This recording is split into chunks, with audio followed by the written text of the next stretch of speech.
Ya, a ver, entonces, hoy día vamos a ver ya la última etapa de todo este tratamiento de las juntas de accionistas, ¿no? Eh, para hoy día la sesión está reservada exclusivamente para ver el tema del derecho de impugnación que tienen los socios. Y no solo los socios, sino también cualquier tercero legitimado. Ahora, es es poco usual, pero se suele dar que hayan actos vinculados a este tipo de situaciones y que se presenten a registros públicos.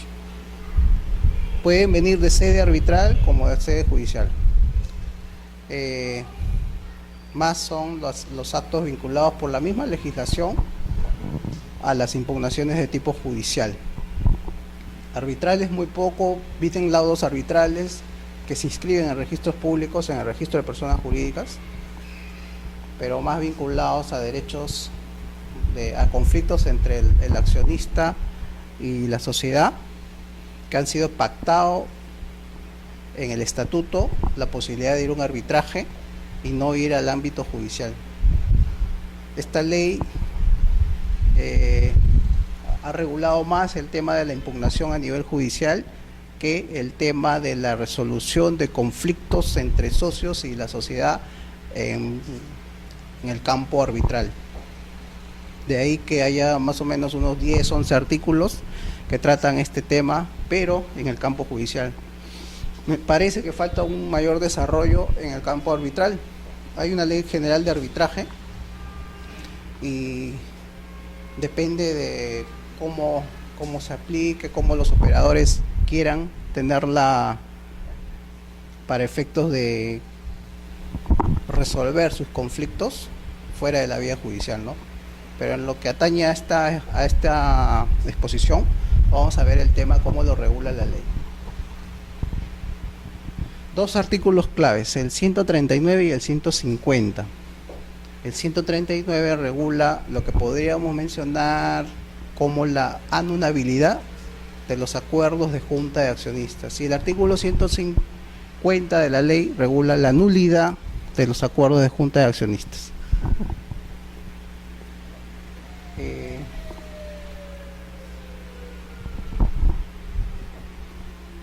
Un acuerdo de junta puede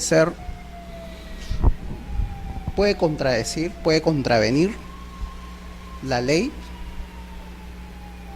el pacto social, el estatuto social y los intereses de la sociedad, en esos 4 niveles: aspecto normativo, aspecto estatutario y aspecto un poco subjetivo, interés de la sociedad. Si un acuerdo de junta contraviene alguno de estos 4 estamentos, se activa la impugnación judicial. Ahora, es una gama amplia de posibilidades, ¿no? A ver, empecemos por la última, que se refiere al acuerdo de junta que beneficia directa o indirectamente, según el artículo 139 de la ley, a algunos accionistas en perjuicio de los intereses de la sociedad. Es muy genérico este campo y quedará la casuística establecer cuándo un acuerdo de junta puede contravenir los intereses sociales. Es un poco como el concepto de orden público, norma imperativa. Son conceptos amplios que se van llenando de contenido según lo determine la jurisprudencia, tanto administrativa como la jurisprudencia de sede judicial. Entonces el artículo 139 es una posibilidad frente a este tipo de acuerdos lesivos a esos aspectos. Hay una posibilidad: la Junta adoptó un acuerdo que contraviene norma del estatuto social. Digamos, por ejemplo, para ser director se requiere ser accionista, señala el estatuto, y la Junta adopta un acuerdo en el que se elige director a una persona no accionista, vinculado a un grupo de socios que quieren tener cierto control en la administración de la sociedad. Es un acuerdo claramente lesivo al estatuto. Entonces, los accionistas demandan la impugnación amparados en el artículo 139 de la Ley de Sociedades. En sede judicial se admite la demanda y se procesa este acuerdo de impugnación, esta demanda de impugnación. ¿Qué cabe en ese caso a la sociedad para que este proceso judicial no continúe, no siga adelante? Solo cabe la revocación o sustitución del acuerdo, declarando en el caso que se vaya a iniciar un procedimiento judicial, un proceso judicial, su improcedencia. Y si ya se inició el proceso judicial, se declara la conclusión del proceso.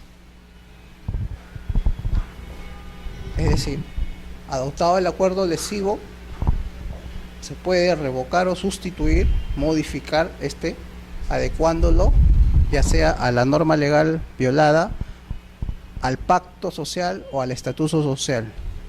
Si se modifica el acuerdo, un poco pierde sentido la legitimidad para obrar que pueda tener él o los accionistas demandantes. Es una suerte de, la misma ley prevé una suerte de un remedio procesal societario para evitar o concluir el litigio judicial iniciado.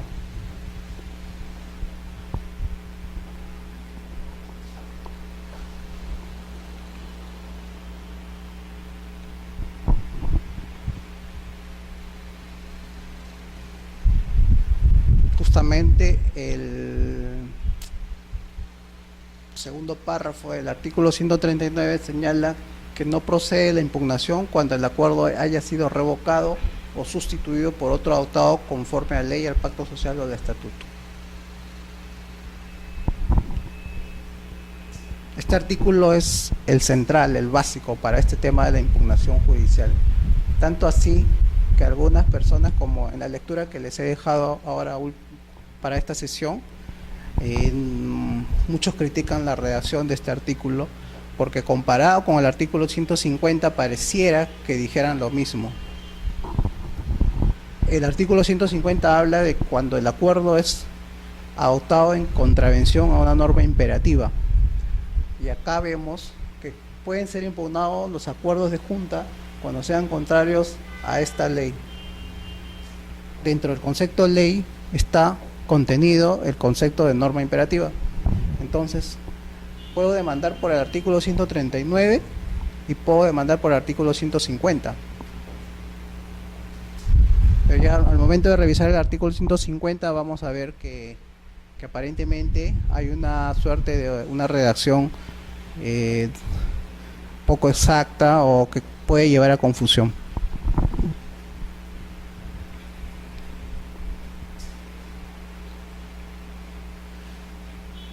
Presupuestos subjetivos para iniciar las acciones al amparo de este artículo 139.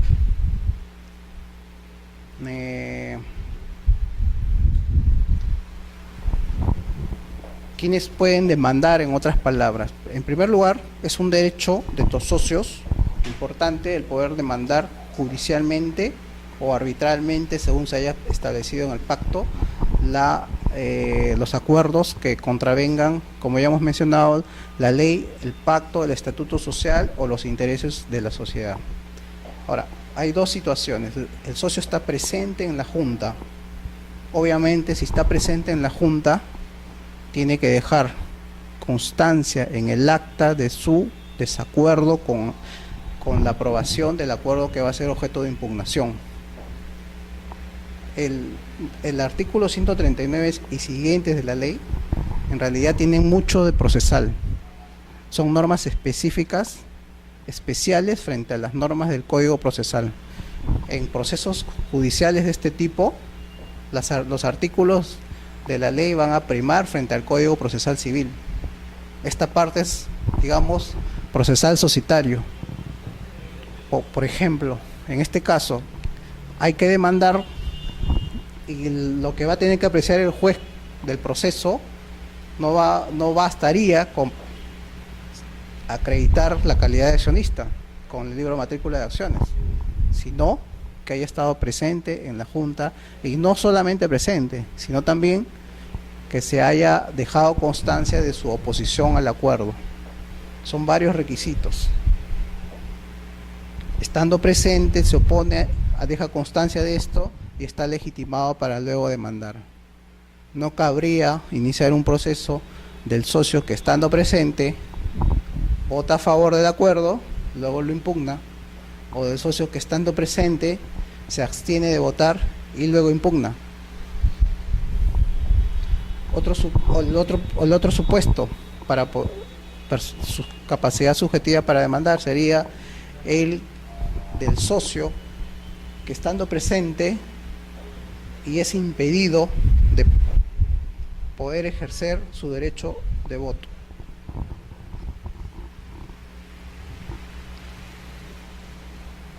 Otro supuesto claro de violación de un derecho fundamental de carácter político del accionista, de todo accionista, el derecho a asistir y votar. Si me privan del derecho de votar, es sin necesidad, en ese caso sí, de dejar constancia en el acta de esta situación, también puedo impugnar luego este acuerdo. El tercer supuesto es en el que el socio está ausente. También tiene el derecho de impugnar el acuerdo. Hay diferentes plazos de caducidad según el supuesto en el cual nos encontremos. 3 meses de adoptado el acuerdo, si el socio no ha estado presente en la Junta para poder impugnar un plazo de caducidad. 2 meses es el plazo de caducidad para poder demandar la impugnación del acuerdo si es que el socio estuvo presente en la Junta y dejó constancia de su desacuerdo con lo adoptado. Y 1 mes si es un acuerdo inscribible y obviamente se inscribió en registros públicos.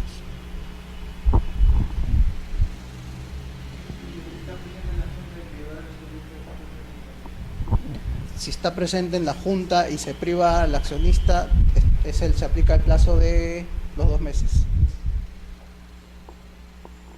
Porque hay 2 supuestos, ¿no? Estar presente y estar ausente, ¿no? Presente tiene 2 supuestos. Y 1 mes si el acuerdo es inscribible y se inscribe, ¿no? en el registro público.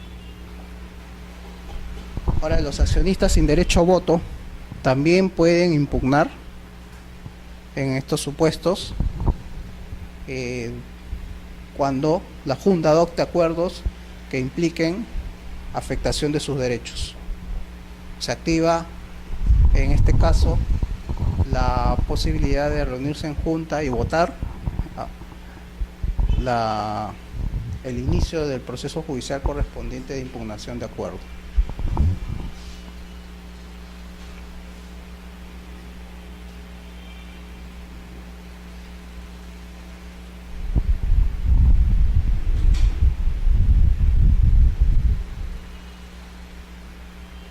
A los 2 meses, si el socio, según el artículo 142, concurrió a la Junta, a los 3 meses si no concurrió, y tratándose de acuerdos inscribibles, dentro del mes siguiente la inscripción. Ahí cabe hacer una precisión que ni el reglamento ni la ley lo han señalado, ¿no?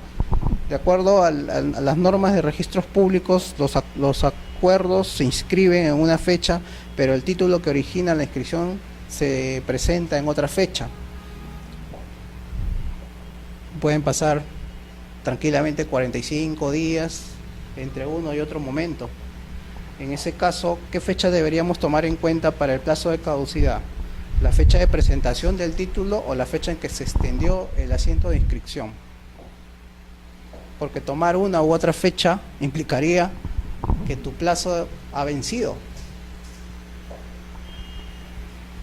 De lo que he revisado, no hay una jurisprudencia registral al menos que se pronuncie sobre este tema.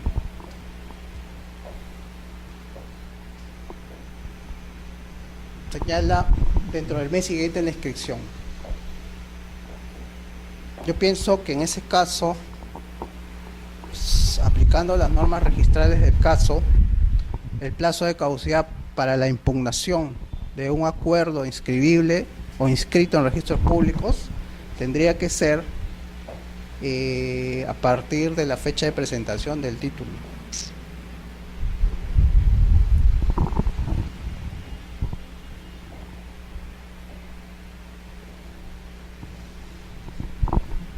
Pero vamos a ver cómo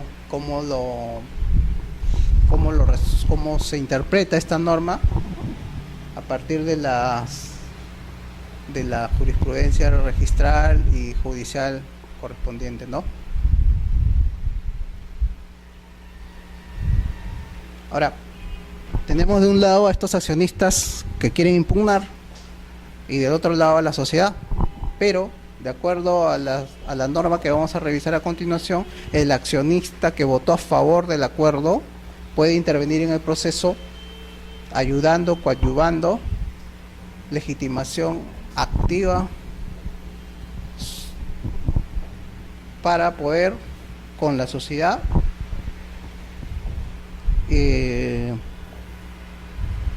litigar defendiendo el acuerdo. Está permitido de acuerdo al artículo 141 de la ley. Los accionistas que hubiesen votado a favor del acuerdo impugnado pueden intervenir a su costa en el proceso a fin de coadyuvar a la defensa de su validez. Entonces, un proceso que se inicia de un accionista contra la sociedad puede terminar siendo un proceso de un accionista contra la sociedad y varios accionistas que votaron a favor, o a su vez un proceso de varios accionistas que votaron en contra la sociedad puede terminar siendo un proceso de varios accionistas contra la sociedad contra otro grupo de accionistas que votaron a favor, ¿no?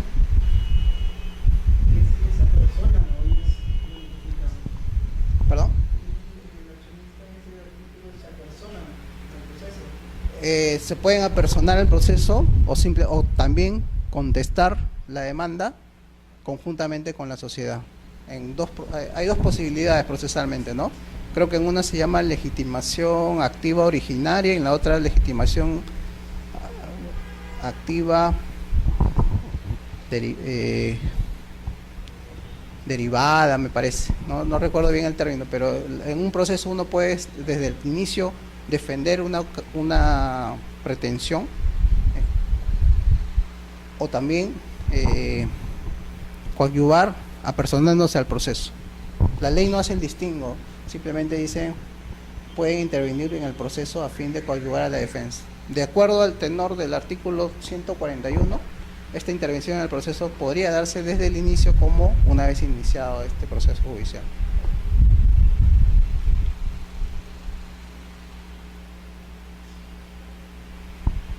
Eso es lo que señalaba, que en este campo la Ley General de Sociedades establece normas procesales que se deben aplicar con carácter preferencial a las normas generales del Código Procesal.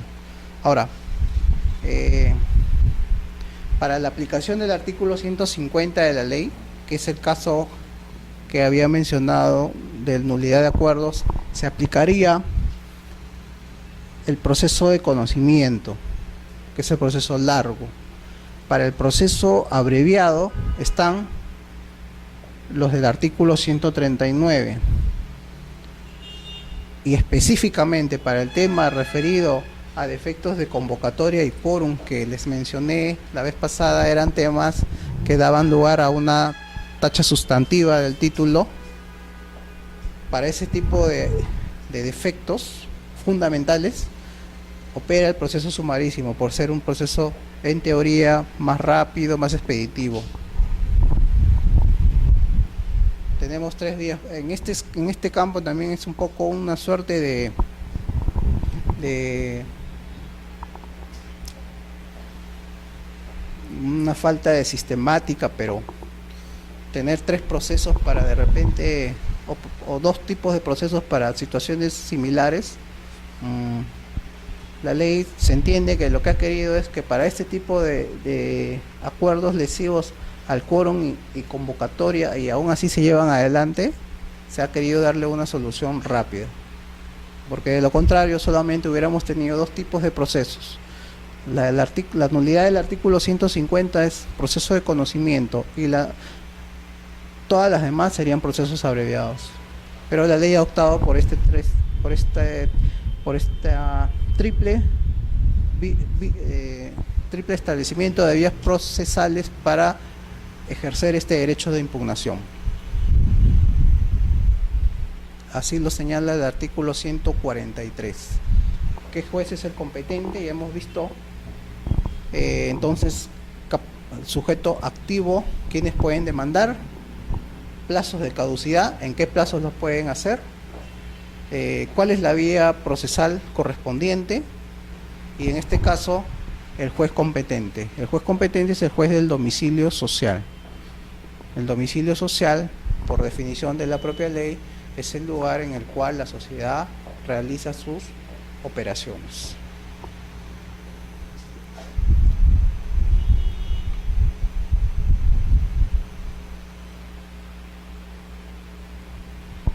Ahora, acá hay una norma especial, por ejemplo, una norma específica. Yo he demandado la impugnación de un acuerdo de junta y tengo la calidad de accionista, inicio el proceso, lo acredito, mi calidad de accionista con el libro Registro Matrícula de Acciones, acredito mi condición de socio asistente con el acta correspondiente, acredito que se ha dejado constancia en el acta de mi desaprobación con este acuerdo conforme a los requisitos del artículo 135 de la ley, y inicio el proceso. Pero en el interín del proceso transfiero mis acciones.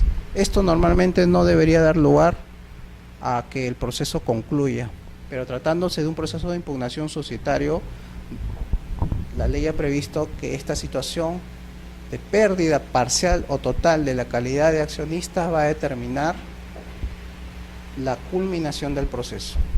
Es una norma que, tengo entendido, no tiene una pacífica aceptación en la doctrina.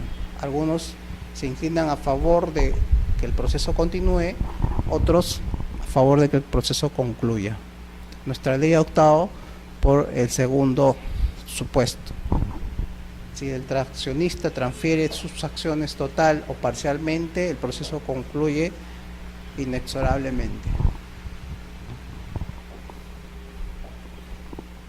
Esto se puede entender como una limitación a la libre transferencia de las acciones que tiene todo socio. Podría ser, porque iniciar un proceso judicial de este tipo implicaría la posibilidad o la imposibilidad de poder transferir sus acciones, así sea una sola, durante todo el proceso. Y eso es una severa limitación al derecho a poder transferir o gravar mis acciones. Pero la ley lo ha establecido de esta manera y está la norma en ese sentido expresada. Ahora, yo puedo tener 200 acciones e iniciar un proceso y basta que transfiera una de ellas y ya no podría continuar con este proceso. El accionista que impugne judicialmente cualquier acuerdo de la Junta deberá mantener su condición de tal durante el proceso, a cuyo efecto se hará la anotación respectiva en la matrícula de acciones. La transferencia voluntaria, parcial o total de las acciones de propiedad del accionista demandante extinguirá respecto del proceso de impugnación. Es una transferencia voluntaria. Puede haber el caso en el que haya una transferencia que no sea voluntaria, que se le haya demandado judicialmente a este socio la transferencia de las acciones y haya sido vencido en juicio. Si es así, el nuevo socio adquiere la calidad de sujeto activo en el proceso judicial correspondiente y en ese supuesto no se extingue el proceso respecto de esas acciones.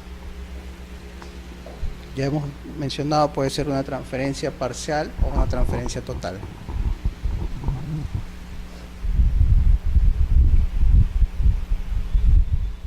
Las medidas cautelares y las contracautelas. Ahora, hay otros requisitos más que ahorita los voy a mencionar para poder impugnar un acuerdo de junta, ¿no? Uno de ellos es que al menos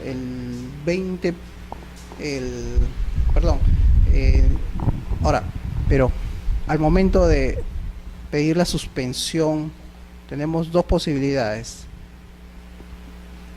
judicialmente, no solo impugnar, sino también vía medida cautelar pedir la anotación en registros de mi demanda de impugnación y una medida más rápida y hasta cierto punto más eficaz, la suspensión del acuerdo lesivo.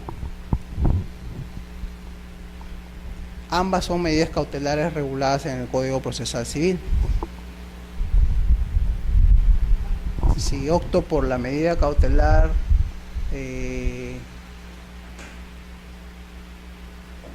de suspensión del acuerdo, el efecto va a ser que al acogerse esta medida cautelar, el juez va a ordenar la suspensión de sus efectos.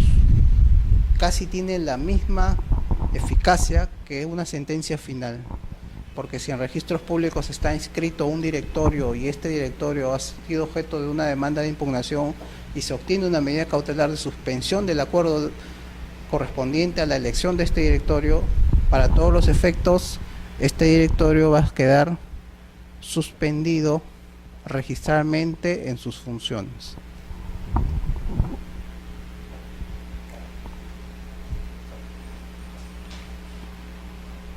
El juez, a pedido de accionistas que representen más del 20% del capital suscrito, podrá dictar medida cautelar de suspensión del acuerdo. Aquí está estableciendo lo que no establece para demandar la impugnación de acuerdo. Establece un mínimo de accionistas. La impugnación de acuerdo puede demandarla el titular de una acción. Suspender el acuerdo ya exige un 20% del número de acciones suscritas, del total, del universo de acciones suscritas. La contracautela que señala el segundo párrafo del artículo 145 se regula por las normas del Código Procesal Civil, ¿no?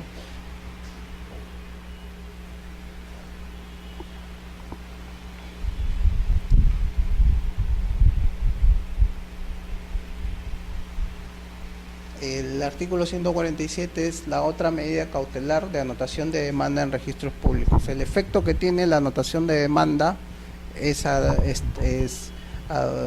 establecer una suerte de limitación al principio de fe pública registral.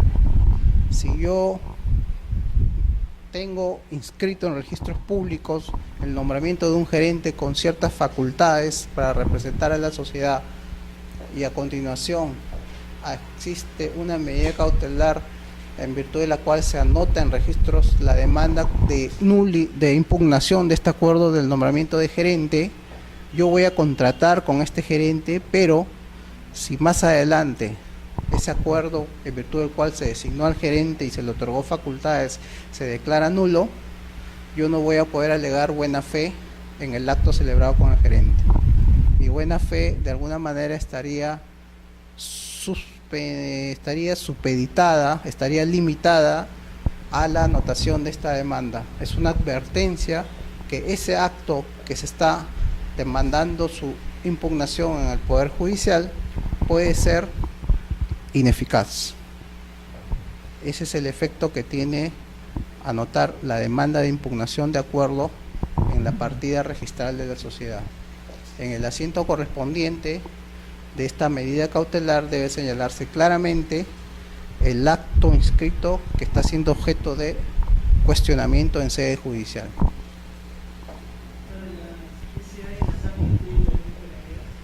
¿Perdón?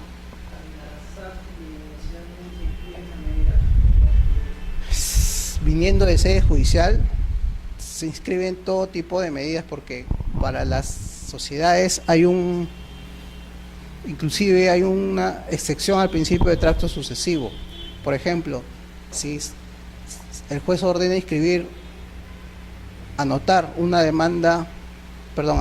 medida cautelar de este tipo, de anotación de demanda de un acuerdo de junta que no está inscrito, en principio no se debería observar ese título. El artículo 4, me parece, del reglamento del registro de sociedades establece una excepción. Se debería admitir la anotación de demanda de un acuerdo no inscrito. Se observa, obviamente, lo observan, pero el juez reitera su mandato y se inscribe. Ahora, para la CCA o todas las sociedades en general, también cabe estas dos medidas cautelares. Lo que sí normalmente no cabe es cuando llegan medidas judiciales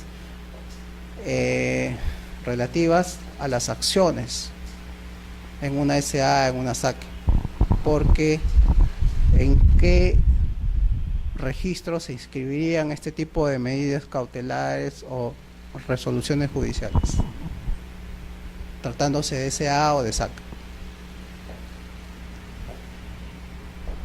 En el libro matrícula de acciones. Ahora, el nombramiento del directorio, el gerente, sus poderes se inscriben en registros públicos. Entonces llegan las medidas cautelares, llegan las anotaciones de demanda y se inscriben en registros públicos. Pero en el libro matrícula de acciones se inscriben todo lo relativo a las acciones, incluso este tipo de medidas judiciales. Por eso que cuando llegan a registros públicos le decimos, aquí no escribimos nada en lo relativo a las acciones. En algunos casos no se inscribe, pero en otros casos el juez, a pesar de eso, reitera el mandato y ordena la inscripción.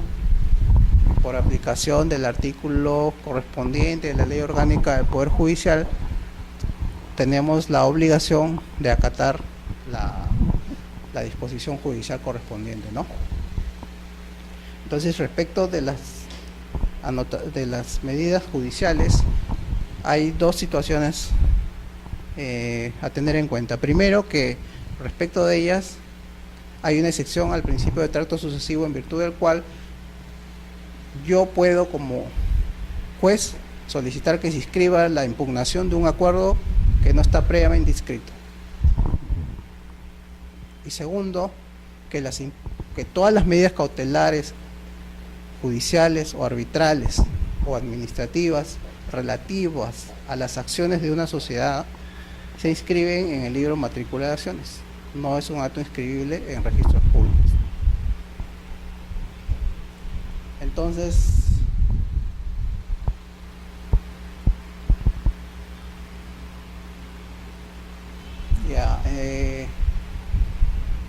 en este caso, en el artículo 146 está estableciendo que no es posible la acumulación de procesos abreviados de conocimiento y sumarísimo que habíamos visto. Cada uno va a tener su vía procedimental y por la naturaleza del acto que se impugna. No cabe en ese supuesto la acumulación de pretensiones de impugnación, ¿no? Entonces, se establece un mínimo del 20% de las acciones suscritas para interponer esta medida cautelar de suspensión de acuerdo. Es importante mencionarlo porque ni para la impugnación de acuerdos ni para la medida cautelar de anotación de demanda en registros públicos se exige un porcentaje de acciones para poder solicitarlo. Solo para el caso de suspensión de acuerdos vía medida cautelar se exige este porcentaje. No es lo mismo, son dos tipos de medidas cautelares, ya lo hemos mencionado.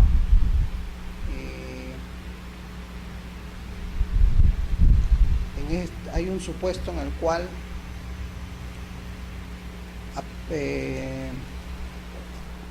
en un proceso se tiene que, por sentencia firme, desestimatoria, conciliación transacción, desistimiento o abandono del proceso impugnatorio, el proceso judicial termina.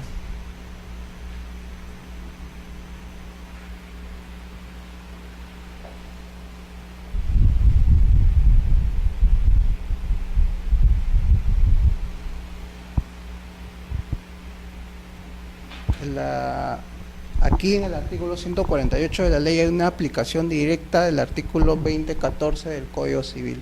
Como sabemos, el 2014 es uno de los artículos pilares de nuestro sistema registral, en virtud del cual el tercero que de buena fe contrata a título oneroso con persona que en el registro aparece con facultades para otorgar determinados poderes, determinados actos, determinados derechos, mantiene su adquisición, aunque después se anule, rescinda o se declare la nulidad del derecho que ha sido objeto de negocio jurídico. Entonces, quien contrata con el registro de buena fe tiene amparado la adquisición de su derecho. Justamente en este caso de impugnación de acuerdos, vemos que puede haber una persona que se pueda ver perjudicada por la nulidad de un acuerdo adoptado mucho antes a la fecha en la que él contrató con la sociedad a través del directorio, gerente, apoderado. Resulta que él, si no había anotada una demanda en registros públicos, no se le puede oponer este acuerdo, en virtud del cual quedan sin efecto las facultades del mandatario de la sociedad con la que él contrató. Por eso dice el segundo párrafo del artículo 148, en el primer párrafo del artículo 148, que no se afectará los derechos adquiridos por tercero de buena fe a consecuencia del acuerdo impugnado. Y la sentencia firme que declara la nulidad de un acuerdo inscrito debe inscribirse en el registro.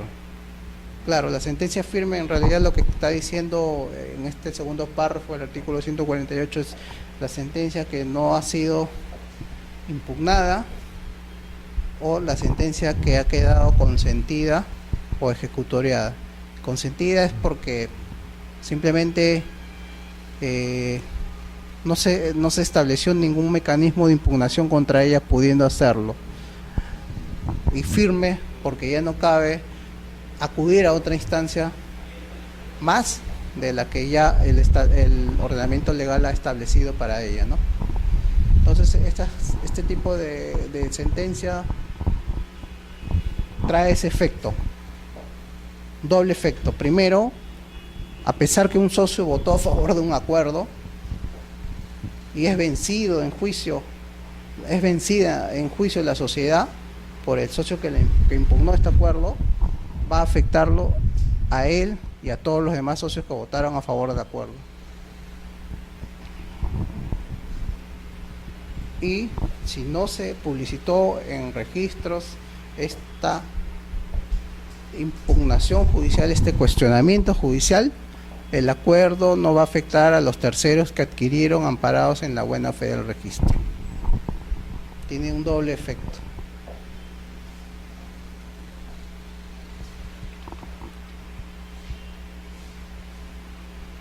Acá hay un punto de equilibrio entre todas estas normas de impugnación del proceso judicial en sede jurisdiccional. Tienden a establecer un equilibrio entre el derecho del accionista y el derecho de la sociedad de poder llevar una dinámica, una marcha social adecuado y que no se vea interrumpido, no se vea suspendido, no se vea alterado la marcha social por impugnaciones de mala fe que pretendan simplemente obstaculizar, demorar, hacer más tedioso la marcha social, atendiendo a intereses particulares de los socios y no al interés general de la sociedad. Entonces estas normas siempre han tratado, desde el artículo 139 hasta el 151, 1 me parece, han tratado siempre de establecer, de un lado, el derecho y reconocer el derecho del accionista a impugnar, y del otro lado el derecho de la sociedad a defenderse de demandas maliciosas, demandas de mala fe, demandas que atienden a intereses particulares y no al interés social en general. Por eso el artículo 149 establece que cuando la impugnación se hubiese promovido con mala fe o con notoria falta de fundamento, el juez va a imponer al demandante una penalidad de acuerdo a la gravedad del asunto, y adicionalmente a esta penalidad una indemnización por los daños y perjuicios ocasionados justamente por lesionar la marcha normal de la sociedad.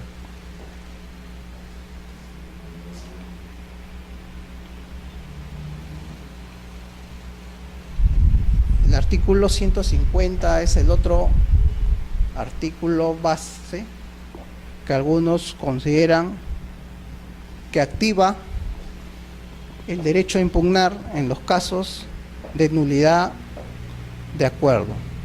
El artículo 139 establece que son impugnables aquellos acuerdos que contravienen una norma legal, que contravienen el pacto social, contravienen el estatuto o los intereses sociales.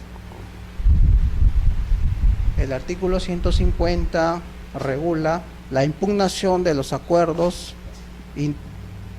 que incurran en las causales de nulidad establecidas en el Código Civil o contravengan norma imperativa.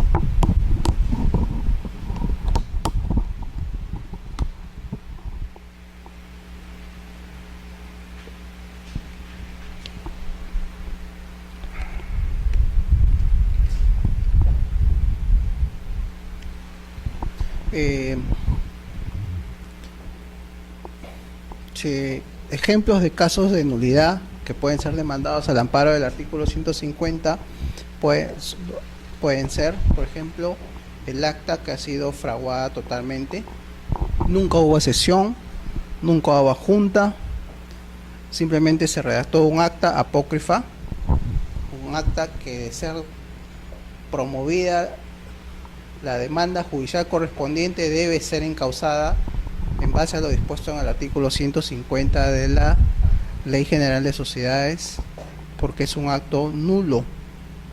Las causales de nulidad que regula el 219 del Código Civil, entre otras causales para demandar la nulidad del acto jurídico, señala el acto que no hay un agente capaz.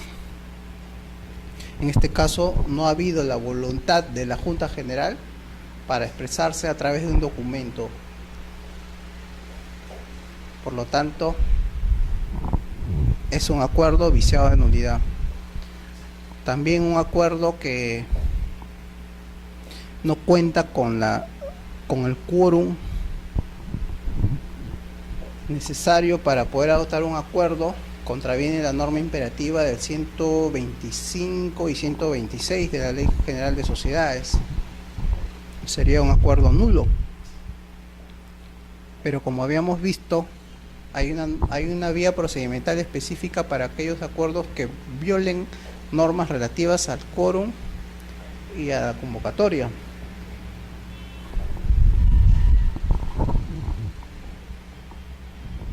Un acuerdo que contraviene normas de orden público también sería un acuerdo nulo en función al 219 del Código Civil, y también debería estar la demanda judicial correspondiente encausada en relación al artículo 150 de la ley.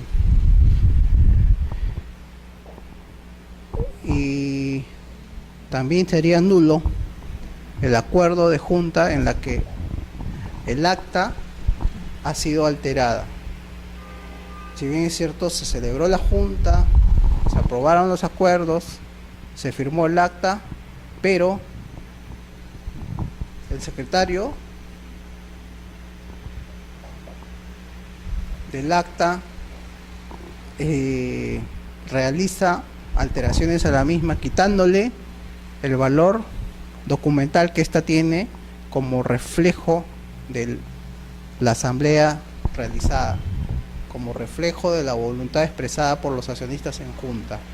Lo convierte un documento válido en un documento inválido.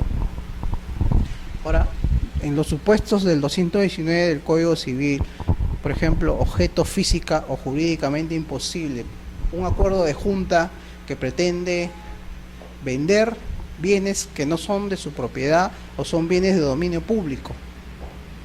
Es un acuerdo que estaría dentro de los supuestos del 219 del Código Civil. Es un acuerdo nulo. ¿Por qué? Por la causal de objeto física o jurídicamente imposible. Jurídicamente imposible porque los bienes públicos no son objeto del tráfico jurídico de las personas. Y un acuerdo de junta de una sociedad que quiera vender, otorgar poderes para vender un bien público, una plaza, un monumento histórico, es un acuerdo que debería ser impugnado en virtud del artículo 150 del Código Civil. Entonces, viendo el tipo de acuerdo y la gravedad del hecho en el cual incurrió la sociedad adoptando el acuerdo, se va a poder tener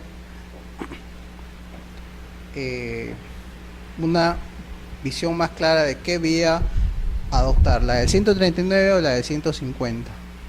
Ahora, ¿por qué no es lo mismo cuando el artículo 139 se refiere al acuerdo de junta que contraviene una norma legal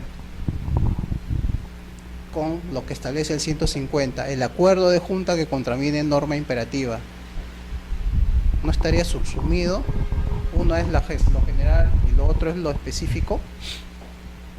Pienso que cuando se refiere la norma del 150 a norma imperativa, en realidad se está refiriendo a los supuestos que no cabe pactar en contrario, no cabe de manera distinta establecer en el pacto o en el estatuto una situación diferente. Por ejemplo, el clásico ejemplo, el del quórum relativo para adoptar acuerdos: 2/3 y 3/5 en primera o segunda sesión, tratándose de acuerdos que requieren de quórum calificado. Por debajo de ese quórum no se puede establecer en el estatuto otro tipo de regulación.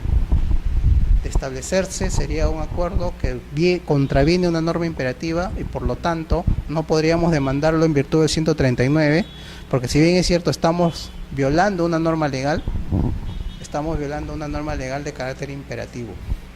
Tenemos dos tipos de normas legales: las dispositivas y las imperativas.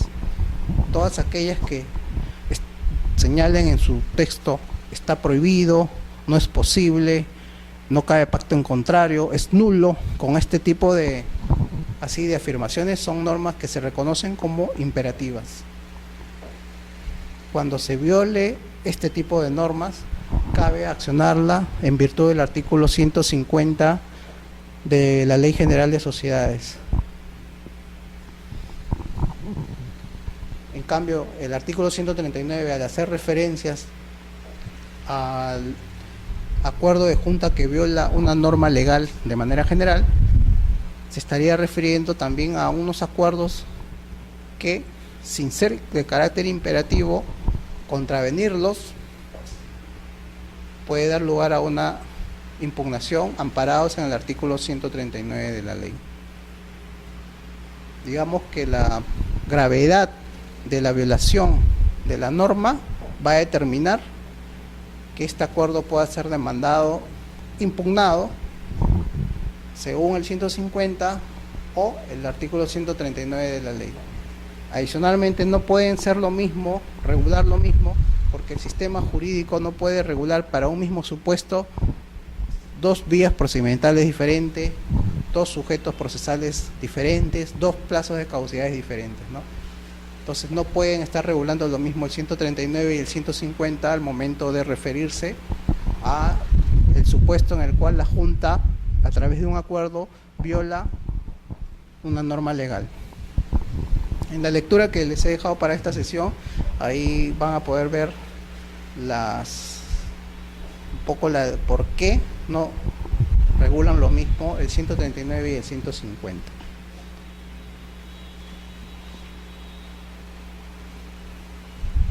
El artículo 151, ya cerrando este capítulo de las impugnaciones societarias en sede judicial, establece que el juez no admitirá bajo responsabilidad acción destinada a impugnar en cualquier otra forma o discutir la validez de los acuerdos de una Junta General que no sean las mencionadas en los artículos 139 y 150. Está estableciendo claramente el artículo 151 que todo lo que tenga que ver con impugnación de acuerdos a nivel societario, sea sociedad anónima, sociedad de responsabilidad limitada, sociedades civiles o sociedades colectivas, se enmarcan en el 139 o en el 150. No cabe una tercera vía para poder demandar la impugnación de estos acuerdos.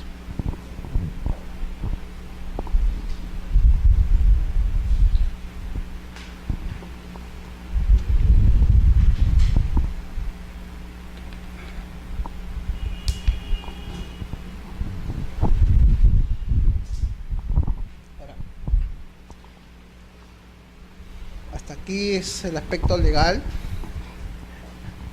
El aspecto reglamentario de este tipo de acción judicial específica en el ámbito comercial, en el ámbito societario. En esta parte de la exposición vamos a ver ahora cómo registros públicos normalmente observa actos vinculados a este y otros temas relativos a las juntas de accionistas. Una de las observaciones frecuentes que se suelen hacer en registros públicos está dado en el tema de la celebración de una junta en la que no hay pluralidad de accionistas. Como sabemos, la sociedad se constituye al menos con 2 accionistas, 2 socios. Se celebra una junta y concurre un solo accionista. Es un acuerdo que se adopta y podría ser impugnado o no podría ser impugnado.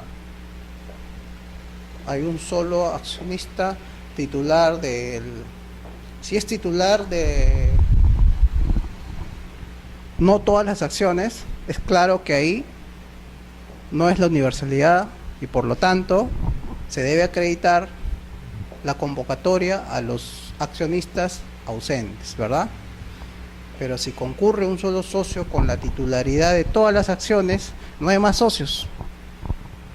En ese caso no cabe solicitarle convocatoria, acreditar la convocatoria efectuada, sino acreditar que está dentro del plazo para reconstituir la pluralidad de socios que la ley señala que no debe exceder de 4 meses, porque de excederlo incurre en causal de disolución. Son frecuentes las sociedades que celebran juntas y presentan el acta redactada en la que concurre un solo socio titular de todas las acciones, sin señalar si está dentro o fuera del plazo de los 4 meses. Si lo señala en el acta no hay problema. En la misma junta se indica, estando que al mes pasado se ha producido la transferencia de las acciones de fulano a mengano, por la misma razón yo soy el único que concurre, no hay problema, se advierte de la misma acta que está dando cumplimiento al plazo de los 4 meses. Otra forma es adjuntan el acta y a su vez copia certificada del libro matrícula de acciones en las que se aprecia que la transferencia de acciones en favor de este socio único concurrente se ha producido en un lapso que no ha excedido los 4 meses. En ese caso también está salvada esta causal de disolución.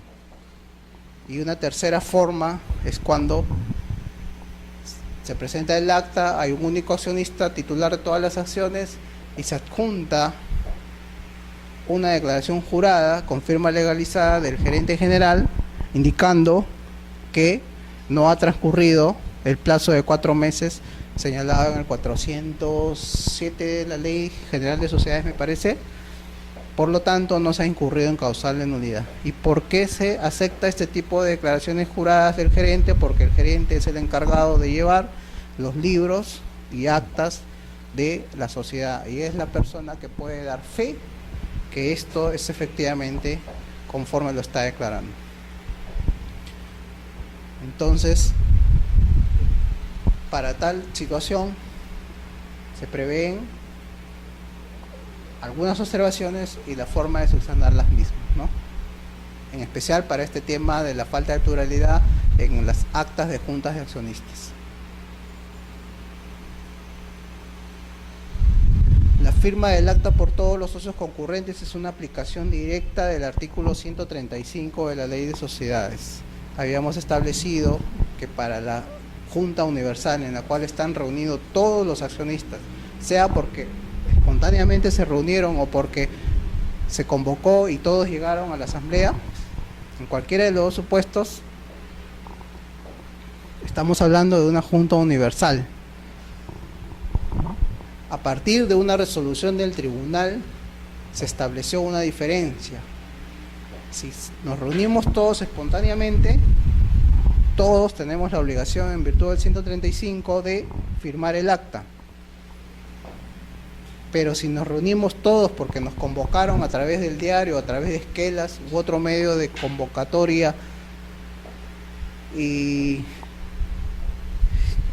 por esa razón nos reunimos, no hay obligación a partir de este criterio del tribunal de firmar todos el acta, sino el presidente, el secretario y al menos un accionista presente.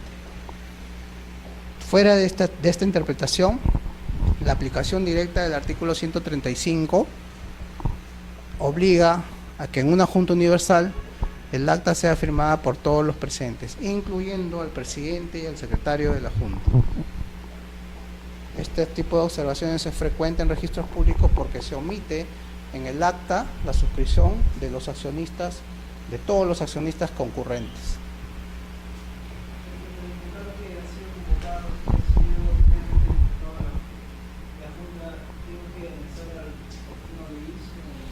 Claro, si es una sociedad anónima es ordinaria, normal o SAA abierta, la forma de convocatoria por ley obligatoria es el aviso publicado en un diario y en el peruano. Entonces, nos adjuntan los avisos, sea en original o en copia legalizada notarialmente, y con eso vemos que ha sido convocada, ¿no? Es universal, ha sido convocada, y basta ese documento para no exigir que todos firmen el acta. Ahora, si es por SAT, el reglamento del registro de sociedades poco releva de la acreditación del medio personal de convocatoria y basta una constancia, una declaración jurada del gerente general o del presidente del directorio indicando pues que se cumplió con convocar a la Junta conforme al 245 y al artículo pertinente del estatuto a todos los socios. Entonces, en ese supuesto tampoco cabría que exigir que firmen el acta todos los socios de una SAC que ha sido convocada y ha sido celebrada la Junta de manera universal. Dependiendo del modo de convocatoria y su acreditación, va a ser declaración jurada o avisos publicados. Si se acreditan estos medios, entonces automáticamente un poco el acta ya no se va a poder exigir que sea firmada por todos a pesar que es universal.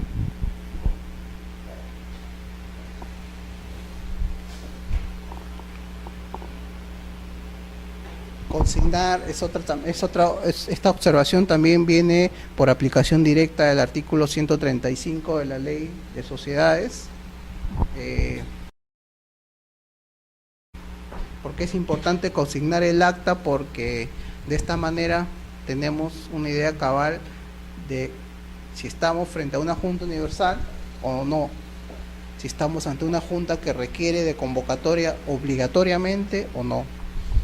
Si es una junta universal, no tenemos la necesidad de exigirle las convocatorias realizadas que sean acreditadas en registros públicos. Y si no es universal, hay que analizar el tema de convocatoria de manera muy cuidadosa. Entonces, si no señalan el número de acciones en el acta pero tiene todas las formalidades de ley.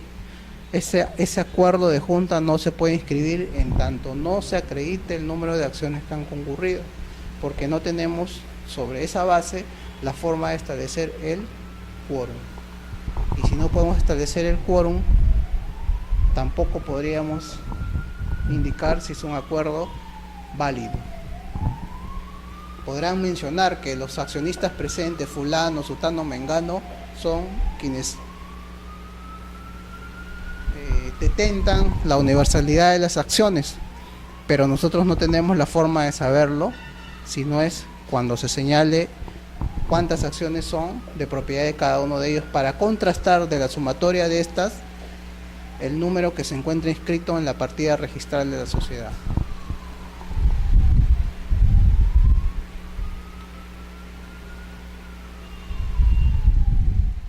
Parte integrante del acta. Ahora, de acuerdo al 135, es posible que los datos consignados en el acta relativos a al número, a los socios presentes, al número de acciones con las cuales concurren, puedan ser consignadas no en la misma acta, sino en un documento aparte, pero siempre entendiéndose que este documento forma parte integrante del acta de la Junta. Normalmente este documento viene a continuación del acta en el mismo libro de actas. A fojas, por decir, 18, 19 está la redacción del acta, y a fojas 20, una vez cerrada el acta, inicia la lista de asistentes y la firma correspondiente. Esta lista de asistentes se entenderá que forma parte integrante del acta que antecede en el libro, a fojas 18, fojas 19, siempre y cuando en esta lista se consigne el número de acciones presentes y los temas de agenda que han sido tratados en el acta que antecede. Es un poco una solución, una suerte de unión entre el acta y la lista de asistentes. Por eso en este caso muchas veces se observa en registros públicos por el tema de que no se entiende cuándo la lista de asistentes debe cumplir ciertos requisitos para ser considerada como tal, como parte integrante del acta, ¿no?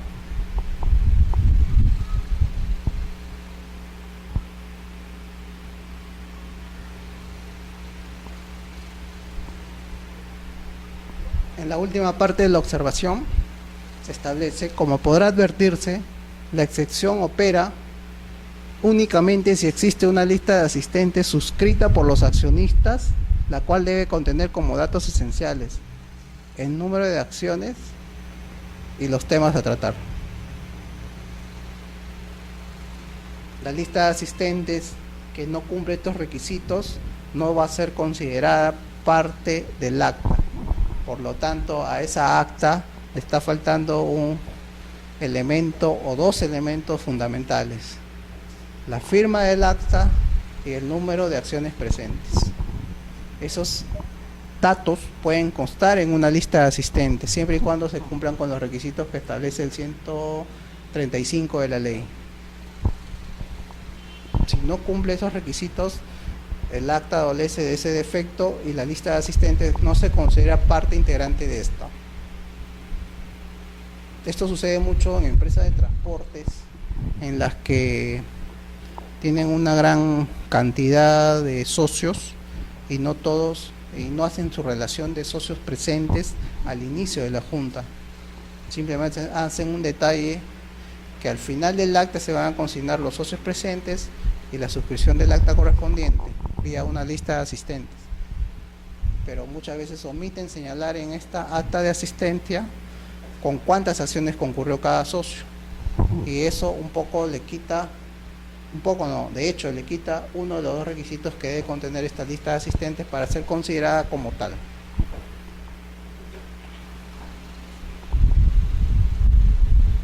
Bueno, tema frecuente, tema relativo a la convocatoria, tema importante, ya hemos visto, es acreditar la convocatoria a una sociedad anónima ordinaria o a una sociedad anónima abierta. Por ley, la convocatoria debe ser a través de avisos publicados en un diario de mayor circulación local y en el diario oficial El Peruano. La anticipación de las publicaciones varían dependiendo de una sociedad anónima ordinaria o una sociedad anónima abierta. En el caso de una sociedad anónima ordinaria, por lo menos deben ser convocados los socios a través de avisos con 3 días de anticipación a la celebración de la Junta de Accionistas. Y en el caso de una sociedad anónima ordinaria deben ser convocados por lo menos con 30 días de anticipación, casi un mes de anticipación para la convocatoria. Ahí en la SAA rigen algunas reglas especiales, inclusive en cuanto a quórum no se aplica la regla del 125 y del 126, sino una regla especial. En una sociedad anónima abierta también tenemos la posibilidad de poder convocar a una tercera sesión, lo cual no es posible en una sociedad anónima ordinaria. Pero en este caso, la sociedad anónima muchas veces presenta el acta de junta no universal, pero no se acompaña la acreditación de la convocatoria correspondiente. ¿Cómo se puede acreditar?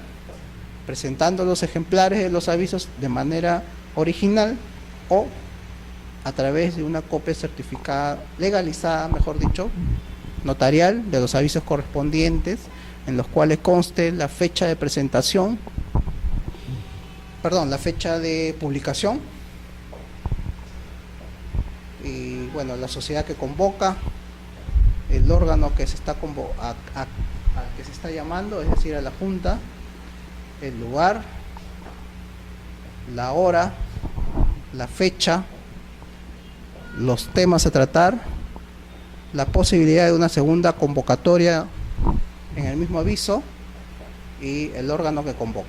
Todos esos requisitos deben constar en el aviso de convocatoria publicado o transcritos por el notario a través de una copia legalizada.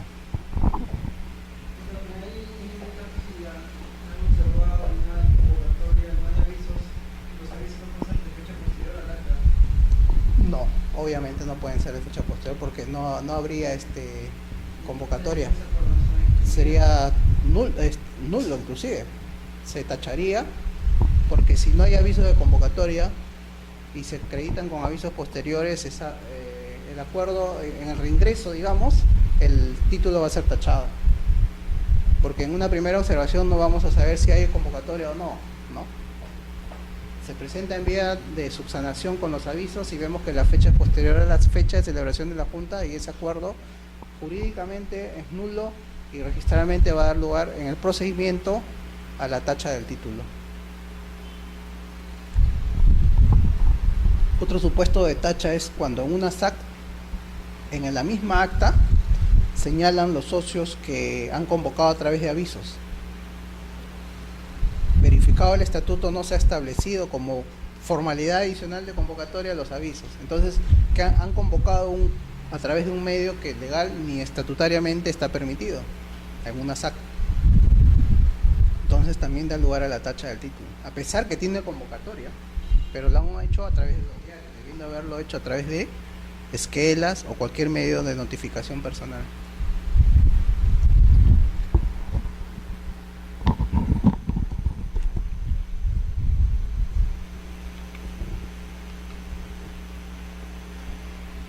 Convocatoria notarial.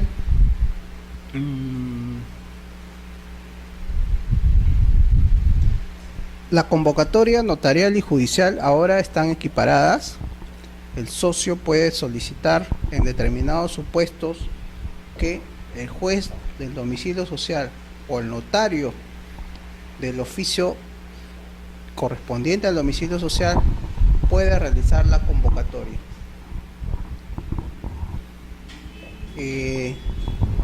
Normalmente el acta que llega a registros públicos,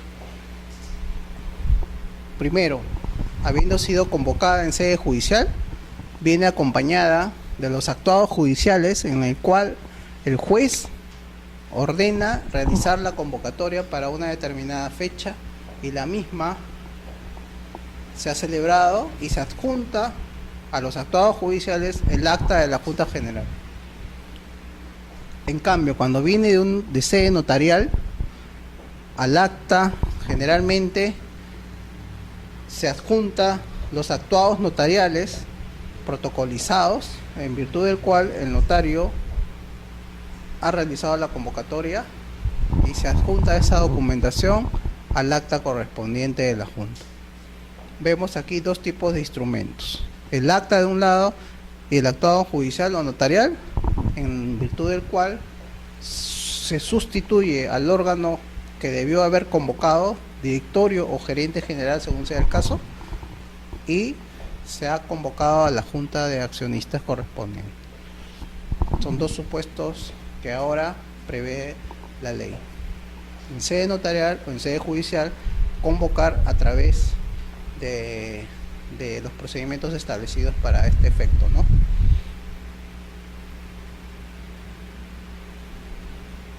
El tema que aquí un poco trae ciertas discrepancias de interpretación por los usuarios y los mismos registradores públicos es la referencia a la citación al órgano encargado. ¿Cómo acreditar esa citación al órgano encargado? La ley no solamente señala eso, el reglamento del registro de sociedades no lo ha señalado. El tribunal registral, hasta donde tengo entendido, aún no se ha pronunciado sobre el tema, cómo acreditar este tema de la citación del órgano encargado. Y en lo que a mí atañe, pienso que si el órgano judicial no convocó, el directorio, por decirles, no convocó, se le debe citar en el proceso notarial o judicial correspondiente y acreditar con la documentación que éste ha sido debidamente notificado. Puede ser la declaración en un proceso judicial, puede ser la declaración notarial, o simplemente la comunicación que se cursó por el notario a través de una carta notarial al directorio, a fin de que se le hace de su conocimiento que se está convocando a la junta de accionistas a realizarse en un lugar y hora determinado.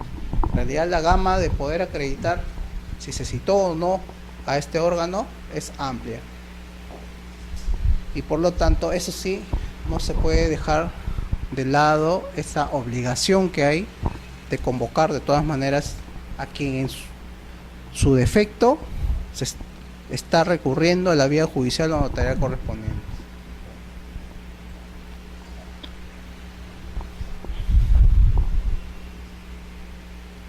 El artículo, la observación señala que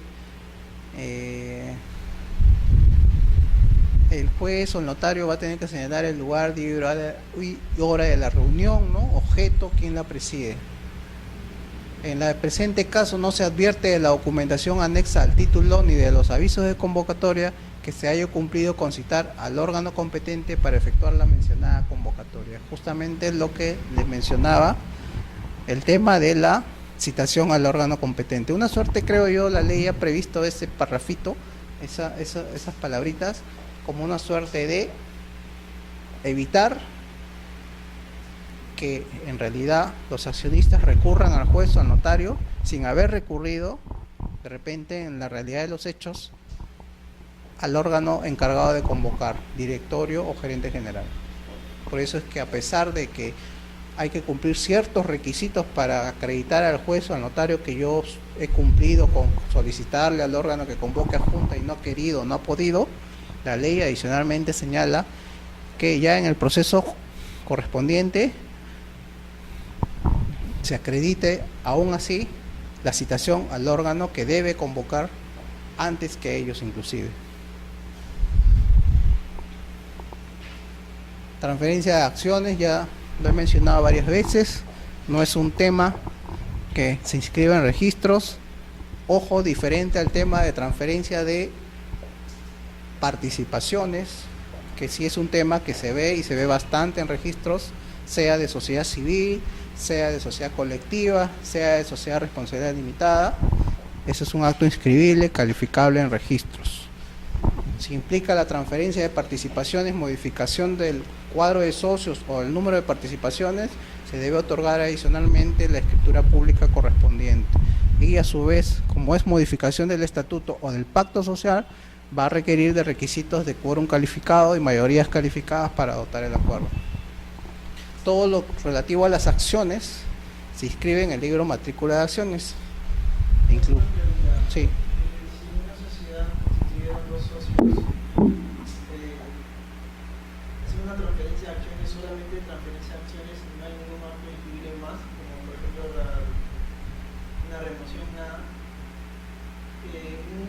Yo quiero ingresar al registro de una acta con nuestros nuevos socios, como por ejemplo otorgándole poder nombrando un nuevo gerente general. ¿Cómo el registro verifica que ellos son socios? Si en la ley de registrarse a nuestros nombres. Ya. En principio, los registros públicos no verifican la calidad de accionista, sino de lo que se desprende del acta. ¿Por qué? Porque no escribimos nosotros la calidad de accionista, sino más que en el acto de constitución. Los socios que constituyeron sí se publicita, pero al día siguiente de esa constitución ellos mismos pueden transferir sus acciones y celebrar una junta y en la cual vemos que los socios que concurren no son los mismos que constituyeron la sociedad. Como no nos deben acreditar a nosotros la calidad de socios, pero sí las acciones con las que concurren, porque ese sí es un dato que nosotros verificamos en la partida. Si el capital está representado por 100 acciones, en el acta de su junta nosotros tenemos que ver que sea quien sean los socios, deben sumar sus acciones 100. Eso sí verificamos. ¿Por qué? Porque en principio la calidad de socio está acreditada ante la junta y el secretario de actas es el responsable de habiendo seguido las normas de la ley, que la ley prevé que la calidad de accionista ha sido debidamente acreditada para concurrir a la junta. Entonces nosotros en el acta simplemente vemos que los socios A, B, C, quien sea, concurren con las acciones que están registradas en la partida de la sociedad, sin pedirle que A, B y C acrediten que son efectivamente socios, porque ese es un dato que está en el libro matrícula de acciones. Entonces, sí hay que diferenciar en un acuerdo de junta. Como acuerdo 1 se establece transferencia de acciones y como acuerdo 2 nombramiento directorio. En ese supuesto el título no puede ser tachado, va a ser observado señalándole, salvo que haya hecho reserva el usuario, que el acto de transferencia 1 no es inscribible y va a tener que desistirse para proseguir con la inscripción del acuerdo 2, que sí es inscribible. Pero si la transferencia es el único acto que consta en el acta, ese título ya no va a ser observado, sino va a ser tachado, dado que no contiene acto inscribible.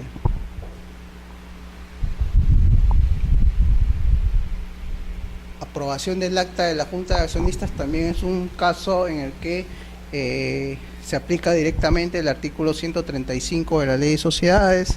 El acta de la Junta, entre otros requisitos, debe contener la aprobación de la Junta del acta que contiene los acuerdos. Podemos tener uno o más acuerdos, cada uno de los cuales hay que ir aprobándolos uno por uno, pero al final el documento que contiene todos estos acuerdos, el acta y su redacción, tienen que también ser aprobada en junta en el momento de celebración de la junta o en días posteriores.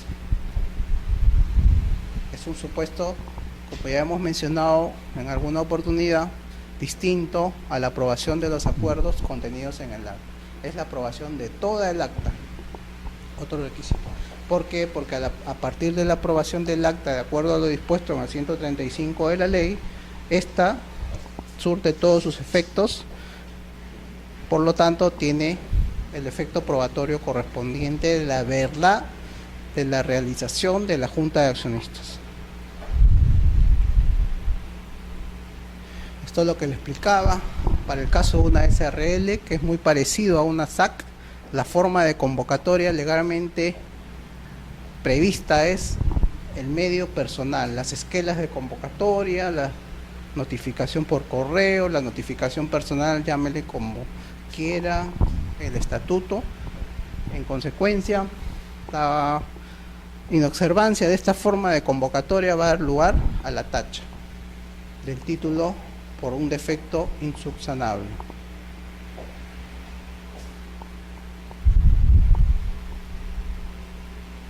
Se advierte que la convocatoria Junta General, en este caso de una SRL, al socio Jesús Tan, no se ha efectuado conforme a la norma citada, pues la certificación notarial declara que no se ha entregado la esquela, motivo por el cual no se ha efectuado la notificación con cargo de recepción.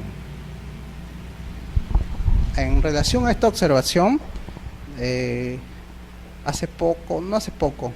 año pasado, el tribunal se pronunció en relación a las cartas notariales que acreditan la convocatoria a una junta, indicando que no es necesario la entrega de la esquela de convocatoria, sino basta el diligenciamiento por parte del personal de la notaría de la esquela.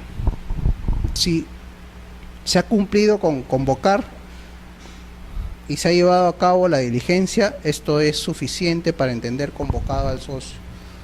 No es necesario que alguien reciba la convocatoria realizada vía notarial, o simplemente que no se encuentre a nadie en el lugar en el cual se debía entregar la esquela.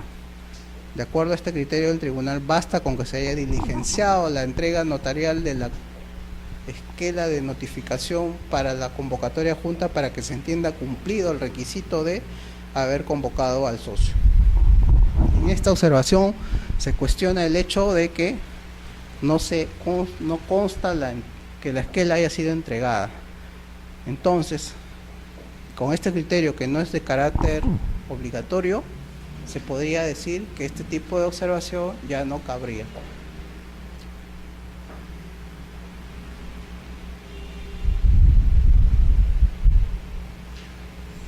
Sabemos que en una sociedad anónima cerrada se ha establecido la posibilidad de que hayan juntas no presenciales.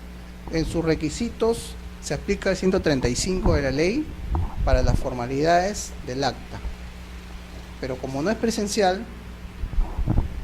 lo que cambia en este caso sería el hecho de que la relación de los socios que están presentes sea sustituida por la declaración del secretario de la Junta, en el sentido de señalar, primero, que los socios han sido convocados, y segundo, a través de qué medios ellos estuvieron presentes. Y el acta va a surtir los plenos efectos como si fuera una junta de accionistas de carácter presencial.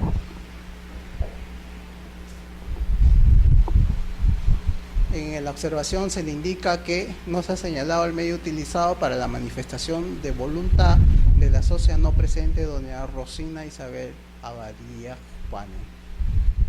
Uno de los requisitos previstos en el 77 del Reglamento del Registro de Sociedades para este tipo de juntas es que se señale cuál es el medio utilizado para, digamos, entre comillas, estar presente el determinado socio, ¿no?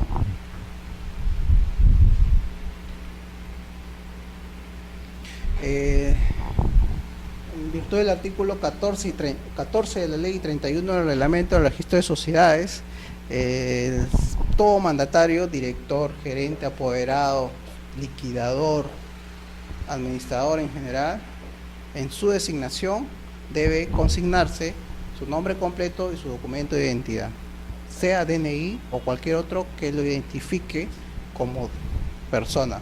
Puede ser carnet de extranjería, puede ser pasaporte, ¿no? Libreta electoral en algunos casos, pero existe la obligación de consignarlo. Muchas veces se omite esto en el acta, un acta cerrada, debidamente suscrita, y se observa. Entonces, ¿qué podría hacer el usuario en estos casos? Podría una reapertura de acta o adjuntar al título copia legalizada del documento de identidad del mandatario designado. Y se subsanaría esta omisión, ¿no?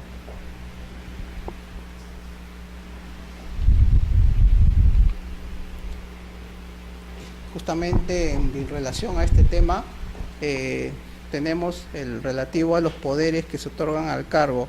Las sociedades, al otorgar un poder en junta de accionistas, pueden hacerlo identificando plenamente a las personas. Ahí no habría problemas.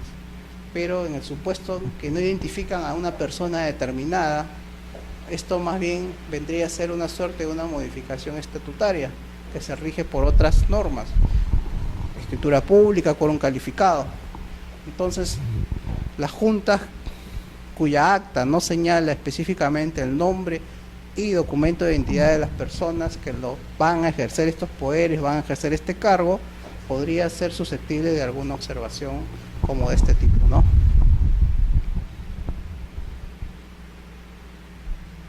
En el supuesto de tratarse de facultades otorgadas a un determinado representante, la Junta deberá designar el nombre y documento de identidad para dejar claramente establecido que no se trata de modificaciones estatutarias, sino de poderes otorgados por Junta a determinadas personas, de nombramientos de determinados mandatarios. Es importante entonces ese dato para evitar algún tipo de observación en ese sentido, en las actas de las juntas de accionistas o de socios.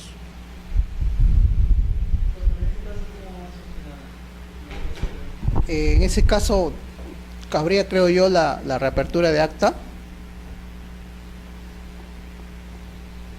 Y bueno, el otro medio sería el más tedioso, ¿no? Una junta aclaratoria.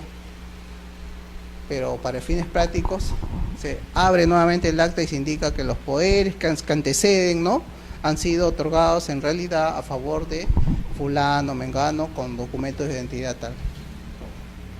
En ese caso sí no cabría, creo yo, una declaración jurada, porque la declaración jurada no puede alterar los acuerdos de junta.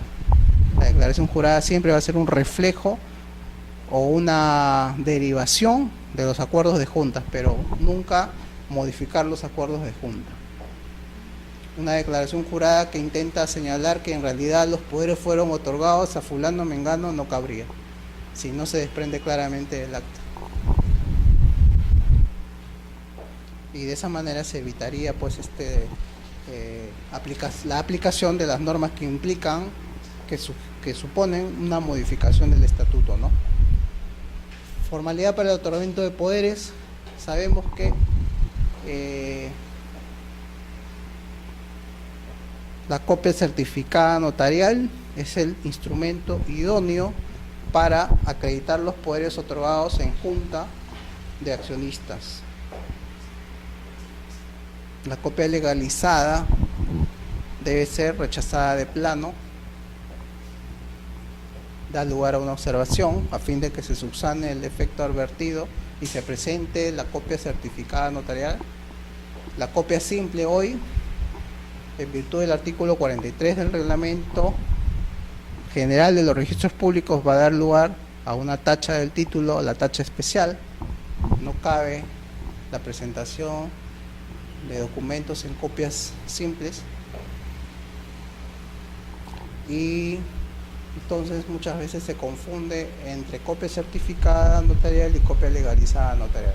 La copia certificada es el instrumento idóneo y en el que el notario, entre otros datos, da fe que un acta determinada consta en el libro a determinadas fojas de lo cual hace que se tenga seguridad que un acta pertenece a un determinado libro de actas, ¿no?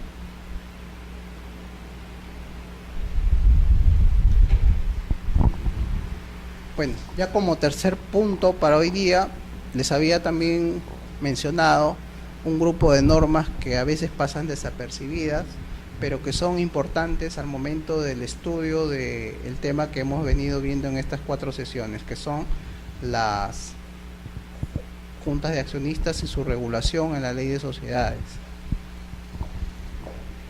Son disposiciones transitorias y finales importantes siempre a tener en cuenta para este tema que hemos venido revisando, ¿no? dentro de las disposiciones finales es importante tener en cuenta que en la ley vamos a encontrar muchas sumillas y títulos, y que por disposición de la misma ley no, solamente debemos de tenerlo como carácter referencial, indicativos. No deben indicarnos una forma de interpretación de un artículo determinado.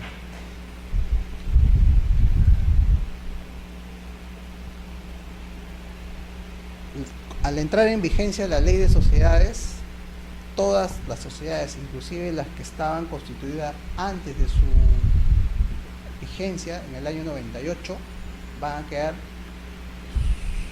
vinculadas, sometidas a las disposiciones de esta ley. Entonces, una junta celebrada en el año 97 va a ser calificada con la ley vigente en el año 97. Pero si en algún extremo se debe aplicar de manera obligatoria el acta en virtud de norma imperativa, se le va a aplicar la ley del año 98. Si bien es cierto, esta junta se celebró bajo la vigencia de una norma derogada, en los aspectos imperativos de la nueva ley, sí va a tener que ser observada por esta acta. Por eso señaló que quedan sometidas a la presente ley, o sea, a la ley vigente, todas las sociedades mercantiles, entiéndase, SA, SRL, colectivas y civiles sin excepción, y las sucursales también, obviamente, ¿no? Sea cualquiera fuera el momento en que fueron constituidos. Norma importante, ¿no?, para el efecto de la calificación de unas actas o la redacción de un acta, ¿no? Ya, en este caso había en el pasado la regulación de acciones de trabajo que daban un derecho a los trabajadores a percibir o a participar en el desarrollo de la empresa, y a cambio de esa participación se les otorgaba, se les emitía acciones para ellos. Ese tipo de regulaciones hoy ya están derogadas. Existen este tipo de acciones, pero se están convirtiendo acciones comunes. Fueron dadas en otro contexto, en otro tipo de situaciones, en los cuales estábamos bajo la influencia de gobiernos, ¿sí?, de carácter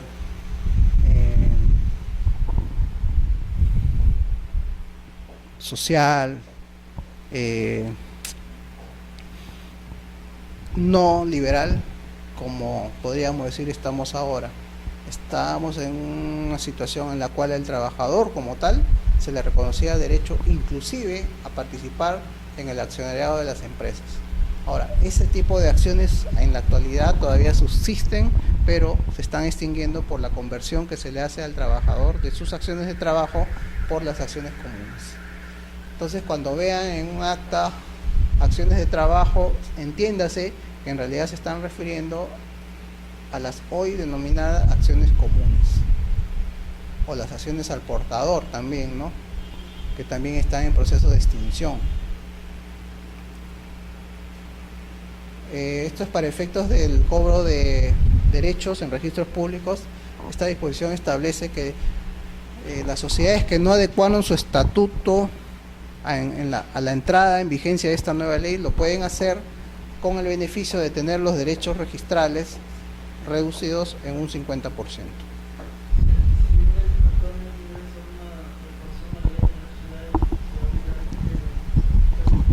Debería aplicarse porque esa disposición está vigente. Muchas veces tengo entendido que, bueno, la adecuación como acto se liquida no en 18 soles sino en 9 soles, la mitad, pero se entiende que la modificación consecuente por esta adecuación ya no está bajo los alcances de esta disposición y se aplican los derechos registrales ordinarios.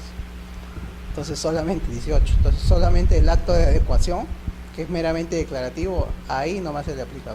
Pero creo que la lógica de esta disposición era que a todo, ¿no?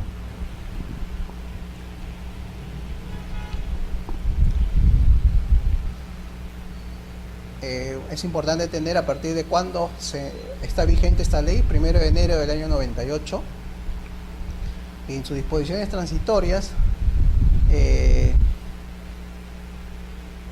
solo quiero mencionar el tema de la presunción de extinción por prolongada inactividad. En un principio se estableció que aquellas sociedades que no habían tenido movimiento societario, entiéndase acto inscribible, durante 10 años, cabía la presunción que estaban extinguidas. En el devenir de esta norma, hasta la actualidad, se cancelaron algunas partidas registrales por aplicación de la presunción establecida en la 10ª disposición transitoria, me parece, ahí lo van a tener en sus materiales, y se presumía que estas sociedades no tenían ya vida jurídica y por lo tanto registralmente, administrativamente se cerraban estas partidas, pero la misma práctica registral presentó el cuadro en el cual muchas de estas sociedades sí tenían vida jurídica, vida societaria fuera de registros, pero en un momento determinado se daban con la sorpresa que ya su partida estaba cerrada. Entonces la presunción admitía prueba en contrario, y la prueba en contrario era justamente la declaración del gerente, del directorio o del acta simplemente, en la que se establecía claramente que esta sociedad, o los estados financieros, el registro en el único de contribuyentes, toda la prueba en contrario en contra de la disposición 10ª transitoria de la ley. Cabe actualmente en ese supuesto simplemente recurrir al Poder Judicial para que se ordene la reapertura de la partida cerrada administrativamente. Hubo un pleno inicialmente, no sé si creo que no se los alcancé, pero hubo un pleno en el cual se manifestó a favor de este tipo de cancelaciones en sede administrativa de las partidas por aplicación directa de la 10ª disposición transitoria. Posteriormente, años después, se dejó sin efecto este pleno, justamente por esta situación que se generaba. En la actualidad no tenemos ya un precedente de observancia obligatoria sobre el tema, pero sí una norma legal que nos establece la presunción por prolongada inactividad de la sociedad. Para efectos actuales existe la norma, pero ya no se están cancelando las partidas a fin de evitar estos cierres que luego trajeron ciertos problemas a las sociedades porque ya no podían inscribir en el registro acto alguno dado que la partida estaba cerrada. Pero fue en aplicación directa de estas disposiciones transitorias. Y de estas disposiciones transitorias también quería comentarle la relativa, antes quiero ver adaptación,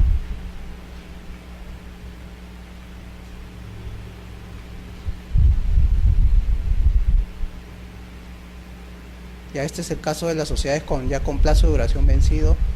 Esta es la 10ª disposición transitoria que trajo tantos problemas, ¿no? Tal cual está ahí su texto, es ahora como está vigente, pero no se está aplicando. Se presume la extinción de toda sociedad que no ha inscrito acto societario alguno en los 10 años precedentes a la publicación de esta ley. Se publicó el año 97 y se entendió que desde el año entonces el año 2000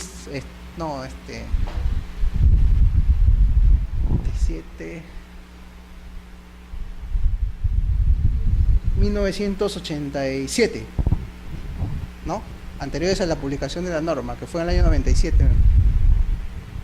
Del año 87, si desde el año 87 al 97 no hubo acto inscrito en registro, se aplicaba esta extinción. Y la presunción en contra venía del segundo párrafo, ¿no?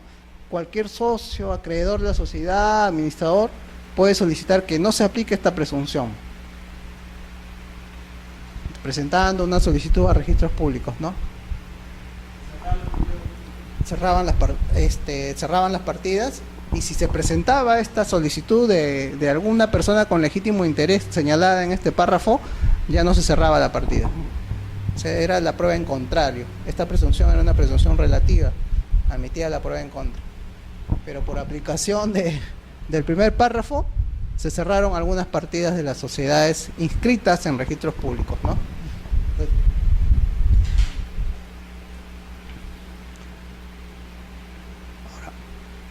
Ahora, el otro tema relevante en estas disposiciones transitorias es la adaptación del estatuto a la norma,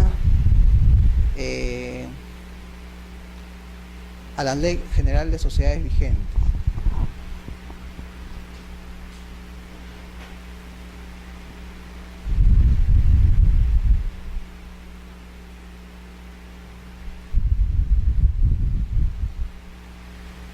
Hace tiempo que ya no se aplica, por eso es que no recordaba el plazo que ahí lo establecieron hasta el 31 de diciembre del 2000.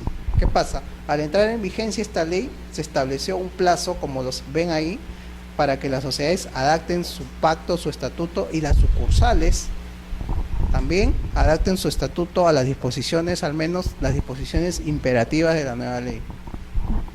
Se estableció una sanción que suponía entrar en un proceso de disolución si es que no se establecían en el plazo legal el acuerdo de adaptación del estatuto a la nueva ley. Entonces, al final, este plazo del 31 de diciembre se fue prorrogando: 31 de diciembre del 2001, 31 de diciembre del 2002, y cada fin de año era una avalancha de títulos, más de lo normal, solicitando la adecuación a la nueva ley con el fin de evitar caer en causal de disolución. En el devenir, en la historia de esta disposición transitoria primera, se establecieron dos normas, y hoy actualmente se entiende que no hay un plazo ya para que se adecúen las sociedades. Lo pueden hacer en el momento que deseen. Pero si su estatuto regula de una manera distinta a una norma imperativa de la nueva ley, no tienen inclusive en ese caso la necesidad de adecuarse a la nueva ley, ¿ya? Sino van a tener que respetar lo que dice la ley de sociedades vigente y adecuar su estatuto, su acuerdo, a lo que la ley establece, con prescindencia de que su estatuto lo regula o no. En aplicación de esta última norma, sobre todo, esta norma es clave, la 27673. Ella establece que las sociedades que hicieron su adecuación después del plazo no tienen ninguna de estas sanciones, no se consideran irregulares, y por lo tanto tampoco se les aplica ninguna sanción legal. Pueden existir en el mercado como lo están haciendo hasta la fecha. Adecúan su estatuto o pacto social, o sea sucursal también, sus disposiciones de constitución en el momento que lo consideren oportuno, y ya no están sujetos a ningún tipo de sanción legal. Y por lo tanto, pueden seguir funcionando y operando, pero eso sí, en las disposiciones de su estatuto que contravengan norma imperativa de la ley, va a primar no su estatuto, sino la ley de sociedades vigente, la que nos regula actualmente. Es una suerte de una adaptación tácita a la nueva ley. Entonces ese es el panorama ahora, y era lo que quería rescatar. Un poco nos ha ganado el tiempo, pero de estas disposiciones transitorias, ¿no? La presunción por prolongada, por la falta de la presunción de extinción por falta de inscripción de acuerdos, y las consecuencias de la no adaptación del estatuto a la nueva ley. En ambos casos, estas disposiciones han quedado relativizadas y hoy digamos que no tienen mayor aplicación práctica, pero en su momento la tuvieron. acciones sin derecho a voto, ya hemos visto.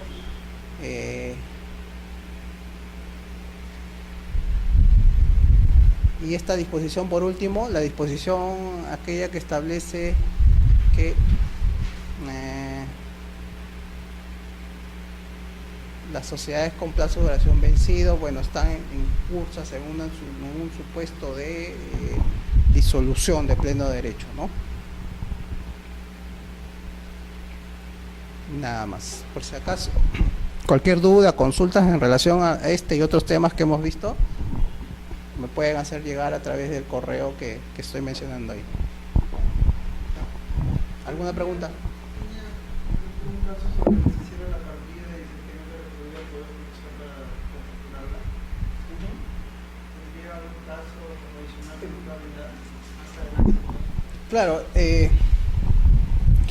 he visto, sobre todo, sociedades que tienen predios inscritos y tienen en jurídicas tienen la partida cerrada. ¿Cómo hacen ahora con ese patrimonio? No pueden disponer de él, ¿no? Lo que queda en ese caso me parece que es ya proceder extrarregistradamente a disolver y extinguir esta persona jurídica si es que no se recurre al Poder Judicial, ¿no? Para que con esta situación se adjudica finalmente el activo a los socios, entre los socios. Una vez pagadas las deudas sociales, si hay un remanente social, se entiende que puede ser el inmueble. Se adjudica el inmueble y este inmueble, a su vez, estos socios lo aportan a una nueva sociedad a constituir. Esa es una salida legal respecto, creo yo, al tema en el cual el inmueble ha quedado inmovilizado por efectos del cierre de la partida en el registro de sociedades. Pero un caso específicamente en relación a este, en el cual el juez ordena la reapertura de la partida, no he visto, pero judicialmente podría demandarse este tipo de acciones, ¿no? En caso llegue en mis labores profesionales, lo puedo hacer llegar aquí al centro para que los puedan tener a disposición ustedes, la resolución al menos, ¿no?, consentida, en la cual se ordena justamente la apertura de la partida registral cerrada. Pero en el caso de la disolución, esa disolución no se va a poder inscribir. No se va a poder inscribir, claro, esa disolución simplemente va a tener que seguir todos sus efectos extrarregistradamente. Cancelar registro en SUNAT, hacer las publicaciones, llamar a los acreedores, todo, porque registralmente ya no se puede hacer nada, pero sí tienen un patrimonio. ¿Qué hacen con ese patrimonio? Creo yo, cumplir con sus deudas, cumplir con las deudas tributarias, laborales, y finalmente, si queda un remanente, ese patrimonio adjudicárselo a los socios, porque de otra manera ese patrimonio va a quedar inmovilizado por un aspecto registral. Entonces hay que buscar una salida con el fin de que, si bien es cierto, registralmente está cerrada la partida, extrarregistralmente estamos cumpliendo ya con prácticamente finiquitar a la persona jurídica, ¿no? Listo, gracias.